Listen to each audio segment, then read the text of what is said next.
In this video, I'll be debunking common anti-atheist and pro-theist arguments commonly found in Reddit and broader internet. I will also be doing a brief overview on my rankings afterwards. This argument states that it's better to believe in God rather than not to believe in God, for the reason that if God exists, you are rewarded with heaven, not punished with hell. But if God doesn't exist, then there is nothing to gain. This argument for God is a dictionary definition of fear-mongering, in which individuals are pressured to believe in God under the guise of salvation. But this brings into question the validity of belief in God. If you claim to believe in God for the sole reason being a 50-50 wager at obtaining heaven, then how is that true faith in God? True faith cannot come from fear, as attempting to believe in God out of fear is routinely compromised by doubt, and the presence of doubt sabotages entry to heaven. True faith stems from other reasons, such as the personal experiences of an individual. And furthermore, this argument works on the assumption that only specific religion or denomination can be true, and that any other religion or denomination is automatically false. Pascal'swager failed to take into account the multitude of other denominations and religions that exist, which could also possibly be true. F tier. Theists sometimes claim that atheists have no morals or ethics, but this is false by definition. Morals are personal, subjective, and relative. Any individual has personal principles and values based on culture, religion, personal experiences, etc. However, the main argument is the ethical argument, in which theists claim that atheists have no objective ethical framework, which results in an inability to condemn or stop harm. Ethics are objective and conventional. The first example of a religious yet faulty ethical framework is in the Old Testament. In 1 Samuel, the prophet Samuel claims that the Christian God, whom is a source of ethics and morals in the Old Testament, ordered an ancient biblical decree known as harem into action, which calls for the complete destruction of something. 1 Samuel 15:3 describes what God in the Old Testament views as ethical. The passage goes, "Now go, attack the Amalekites and totally destroy all that belongs to them. Do not spare them. Put to death men and women, children and infants, cattle, sheep, camels, and donkeys." Now, if we take a look at the teachings of the Buddha, who taught the importance of respecting all life, with the ethics being that all living beings inherently seek happiness and wish to avoid pain and suffering, it becomes sort of convoluted on which ethical framework is correct. Even then, Buddhism has historically struggled with recognizing women as spiritual equals. What it means to condemn harm is dependent on the ethical framework, and to say that there is an ethical framework that is perfect is human imagination. C tier.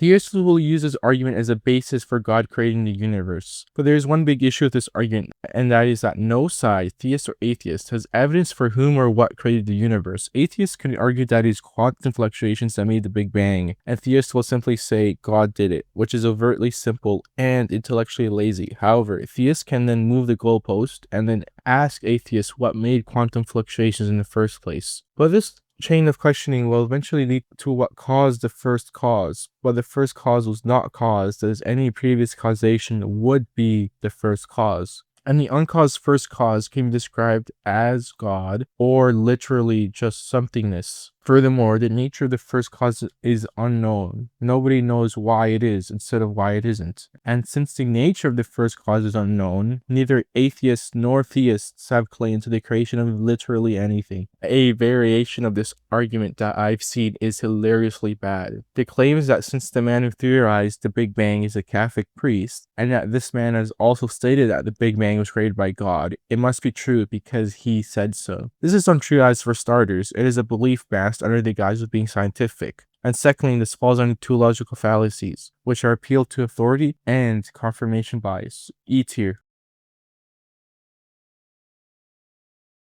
This argument relies on a well-known logical fallacy called circular reasoning, in which an argument with somebody who employs this argument can go something like this. My religion is true because this sacred text said so. So can you prove it's true? Well, it's true because it said so. Okay, but can you prove it? The obvious flaw being that simply saying something is true because it's true doesn't make it true. This is also an appeal to authority, as God is brought in as the point of truth. But there is no evidence that any single religious text was written or inspired by God. This is why religion is on basis of faith and not facts.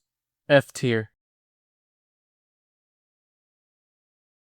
Saint Anselm of Canterbury made the argument in which he defined God as the greatest possible being, and that nothing greater can be conceived than God. He also states that since God existing in reality is greater than existing only in thought, then it must be true. This is faulty cause and effect. The cause is an opinion in which the individual prefers God to exist over not existing, and the greatest possible being is defined by the individual. As a Muslim will insert Allah into this argument, and a Christian will insert God. The faulty logic continues into the fact as the action of comprehending God does not automatically mean that God exists in reality. It is completely idiotic to assume that God's existence relies on an individual's ability to comprehend God. This is an intuitional assumption that can be modeled as by circular reasoning. Since God is greater in reality than in thought, it must be true.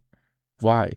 Because God in reality is greater than in thought, as it'd be better if it were true. But why? Another issue that individuals use this argument is that what he or she conceptualizes as God just so happens to be the one true God, which is confirmation bias. Muslims will just say the greatest possible being is Allah, and Christians will say God instead. F tier.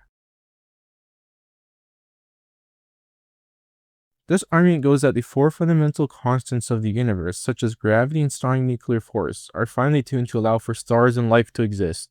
But this argument is under the assumption that changing the four fundamental constants is even possible in the first place. Current physical laws states that the four universal constants do not change. The fine-tuning argument also does not take into account that what is described as the perfect fine-tuning of the universe as of right now is subject to change. All major end-of-the-universe theories suggest an untuned universe. The heat-death theory suggests that the universe will reach a state of maximum entropy. All energy will be evenly distributed, and the cosmos will settle at its final resting temperature, which is just above absolute zero. Another theory is the Big Rip theory, in which dark energy increases in magnitude over time, causing the expansion rate to accelerate uncontrollably. This would then tear apart galaxies, stars, planets, atoms, and space-time itself. The last theory I will mention is the Big Slurp theory, which states that our universe is currently existing in a false vacuum. But as I stated earlier, just because our universe right now is suitable for life in stars does not mean it will remain that way. And the possibility that the universe might not remain the same as it is now brings into question if our universe is supposedly fine-tuned. E tier. This argument states that all ecological systems are perfect, and that such perfection is evident of intelligent minds such as God. But this is under the assumption that environments adapt to species, and not that species adapt to environments. Since species have to adapt to environments as stated by survival of the fittest, in which the organism that is better suited to the environment is more likely to survive and reproduce. The very fact that species have to adapt to an environment proves that there is no perfect environment. And this argument stating that there is no evolution, but there is tremendous evidence for evolution, and there is no evidence for the claim of special creation or perfect environments.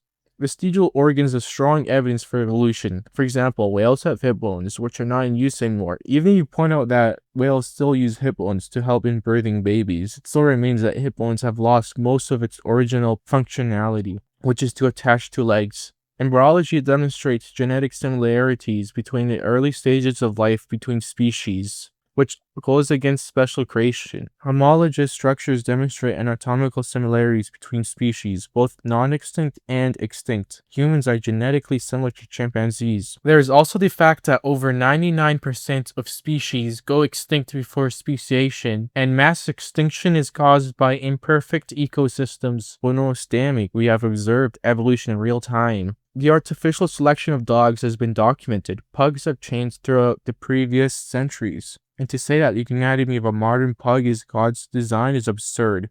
It's known that pugs suffer from breathing issues due to their snouts.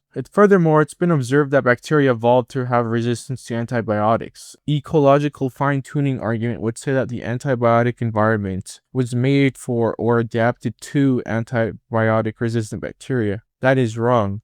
F tier. Pascal'swager's F tier relies on two assumptions, the first one being that only one religion can be true, and the second one being that true faith can be developed with fear. It also fails to make new believers in God, as true faith cannot come from fear, as doubt remains. The moralist/ethical argument doesn't take into account the actual definitions of ethics and morals. so C tier. The cosmological argument is one that ultimately assumes God is the first cause, but nobody knows what the first cause is. It would have been B tier, but since this argument sometimes gets paired with the argument Big Bang's creator being God because a Catholic priest said so, it makes it E tier. Circular reasoning argument is self-explanatory as to why it's F tier. The ontological argument has faulty cause and effect, so F tier. Fine-tuning argument assumes the four fundamental forces can be changed and does not take into consideration the future of our universe, which, if any end of the universe theories are true, would mean that our universe is not finely tuned as suggested by this argument. But E tier for effort. Ecological fine-tuning is F tier for the reason that it is debunked by evolution.